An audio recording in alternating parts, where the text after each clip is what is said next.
बोलो जगदम्बे मात की जय। श्री हरि ओम श्री परमात्मने नमः। श्रीमद्वैपायन मुनि वेद व्यास प्रणीत महाभागवत देवी पुराण 38वां अध्याय। भगवान श्री राम की ऐश्वर्य लीलाएं। विश्वामित्र के यज्ञ की रक्षा। जनकपुरी जाकर शिव धनुष को तोड़ना तथा विवाह। श्री राम का वनवास। भरत द्वारा नंदी ग्राम में मुनि वृत्ति से निवास करना। लक्ष्मण का शूर्पणखा के नाक कान काटना। रावण द्वारा सीता हरण। श्री महादेव जी बोले, नारद जी, मुनि श्रेष्ठ वशिष्ठ ने महाबाहु राम, लक्ष्मण, भरत तथा शत्रुघ्न को देवी के मंत्र की दीक्षा दी। वे चारों भाई भी सभी शास्त्रों में प्रवीण हो गए। एक बार महामुनि विश्वामित्र जी आए और अपने यज्ञ की रक्षा के लिए श्री राम और लक्ष्मण को उनके पिता से मांगकर तपोवन में ले गए। वहां महाबाहु श्री राम ने भयंकर राक्षसी ताड़का का वध करके मुनि को संतुष्ट किया और उनसे दिव्य अस्त्र प्राप्त किए। मुनिवर फिर घने जंगल में जाकर यज्ञ में विघ्न करने वाले सुबाहु नामक राक्षस को उन महाबली ने एक बाण से भस्म कर दिया।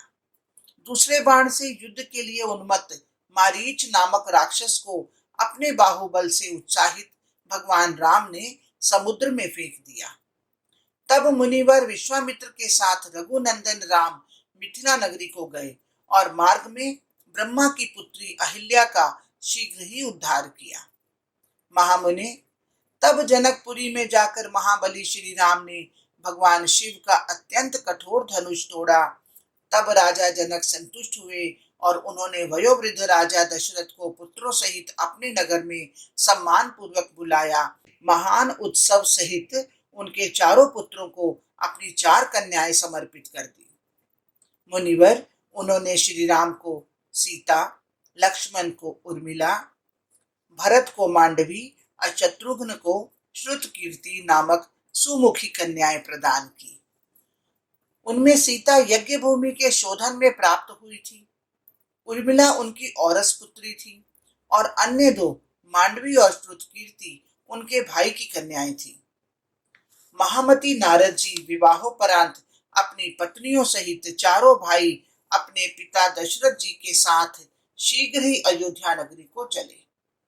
मार्ग में उन्हें बलाभिमानी भृगुपुत्र परशुराम मिले और महाबली श्री राम ने उनका अभिमान चूर चूर कर दिया। महामते, अयोध्या नगरी में आकर राजा दशरथ ने अपने मंत्रियों के साथ श्री राम के राज्याभिषेक की तैयारियां आरंभ की। मुनि श्रेष्ठ, इस अवसर पर देवताओं ने विघ्न रचा, जिससे रानी कैकई ने अपने पुत्र के लिए राजा दशरथ से राज्य मांग लिया और 14 वर्षों के लिए श्री राम का वनवास भी मांगा। सत्य प्रतिज्ञ राजा दशरथ ने उनको वे वर दे दिए। अतः सत्य पराक्रमी श्री राम ने राज्य का त्याग करके सीता और लक्ष्मण सहित दंडकारण्य की ओर प्रस्थान किया। मुनिवर, रावण के वध के निमित्त जगदम्बा भवानी का मन में स्मरण कर उन्हें बारंबार प्रणाम करके आश्विनी शुक्ल दशमी को रघुवीर श्री राम ने माता पिता और गुरु वशिष्ठ के चरणों में प्रणाम करके यात्रा आरंभ की। नारद जी पुत्र के वियोग से दुखी होकर राजा दशरथ उच्च स्वर से रोने लगे।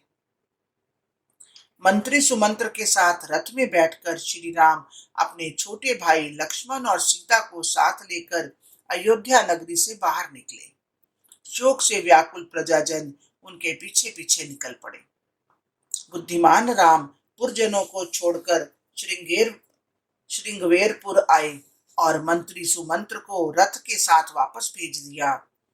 नारद जी, वहां श्री राम और लक्ष्मण ने अपने सिर पर जटाएं बनाई और सीता जी के साथ नाव में चढ़कर गंगा जी को पार करके वे भारद्वाज आश्रम में आए और वहां से चित्रकूट चले गए। मुने, इधर राजा दशरथ ने सुमंत्र के मुख से श्री राम का वन गमन सुख के सुनकर दुख के आवेग में प्राणों का त्याग कर दिया। तत्पश्चात अपने मामा के घर से वापस आकर भरत ने राजा दशरथ के मरणोपरांत की समस्त क्रियाएं संपन्न की। अपनी माता को बार बार धिक्कारते हुए वे अपने भाई शत्रुघ्न और अमात्यों को साथ लेकर भगवान श्री राम के पास गए। तब भरत ने श्री राम को वापस लौटाने का बहुत यत्न किया, किंतु उन्होंने वह बात नहीं मानी और देवताओं का कार्य संपन्न करने हेतु भरत को बार बार सांत्वना देकर श्री राम घोर दंडकारण्य की ओर चले गए। तदंतर उनकी आज्ञा से वे भरत भी वापस लौट आए। मुने, भरत अपने छोटे भाई शत्रुघ्न और परिजनों के साथ नंदीग्राम में रहे। वे भरत श्री राम का मन से स्मरण करते हुए जटा धारण कर राज्य सुख का परित्याग करके भूमि पर शयन करते हुए 14 वर्षों तक उनके वन से वापस आने की प्रतीक्षा करने लगे। महामते, उधर श्री राम ने दंडकारण्य में विराध नामक भयंकर राक्षस का वध करके पंचवटी में पर्णकुटी बनाकर राक्षसों का विनाश करने के लिए कुछ काल तक निवास किया। वहां शूर्पणखा नाम की स्वेच्छा रूप धारण करने वाली राक्षसी काम के वशीभूत हो श्री राम को पति बनाने की इच्छा से उनके पास आई। मुनि श्रेष्ठ, भाई की आज्ञा से लक्ष्मण जी ने उसे दुष्टा राक्षसी जानकर उसके नाक कान खड़ग से काट डाले। तब वह भयानक राक्षसी रोती हुई अपने भाई खर और दूषण के पास जाकर क्रोधपूर्वक कहने लगी। शूर्पणखा बोली, भाई, अयोध्या के राजा श्री राम अपने भाई के साथ दंडकारण्य में आए हैं। उनकी दुर्वा दल के समान श्याम छवि है। उनकी पत्नी भी उनके साथ आई है। वह जैसी रूपवती है वैसी स्वर्ग, मृत्युलोक या पाताल में कहीं देखी सुनी नहीं जाती। मैं उसे आपके लिए ला रही थी, लेकिन श्री राम के भाई ने मेरे नाक कान काट डाले, इसलिए मैं आपके पास आई हूँ। श्री महादेव जी बोले, उसकी ये बातें सुनकर राक्षस खर और दूषण 14,000 राक्षसों के साथ उस जंगल में गए जहां श्री राम विराजमान थे। श्री राम ने अपनी बाण वृष्टि से उन सभी आए हुए राक्षसों को मार डाला। महामती नारद जी, तब शूर्पणखा ने लंका में जाकर शोकातुर हो सारा वृत्तांत रावण को कह सुनाया। उसने उसकी बातें और सीता के अनुपम सौंदर्य के बारे में सुनकर काल के वशीभूत होकर उनका हरण करने का निश्चय किया। तदंतर ताड़का के बेटे मरीच को सहायक बनाकर सीता के हरण की इच्छा से वह रावण उस वन में गया। मारीच ने श्री राम के द्वारा अपनी मृत्यु निश्चित जानकर माया से स्वर्ण मृग का रूप बनाया और वह श्री राम को अपने आश्रम से बहुत दूर ले गया। मुने, श्री राम ने उस पर शर संधान किया और उससे घायल होकर वह राक्षस पृथ्वी पर गिर पड़ा तथा हे लक्ष्मण ऐसा पुकारने लगा। जनक नंदिनी सीता ने उस आवाज को श्री राम की पुकार समझकर लक्ष्मण को तुरंत उसी ओर भेजा। इसी बीच उस दशानन रावण ने भी वहां आकर भगवती लक्ष्मी की अवतार जानकी का बलपूर्वक हरण कर लिया। यद्यपि वे महादेवी उसे उसी समय भस्म करने में समर्थ थी, किंतु उन्होंने ऐसा नहीं किया क्योंकि रावण उनकी देवी रूप में सदा उपासना करता था।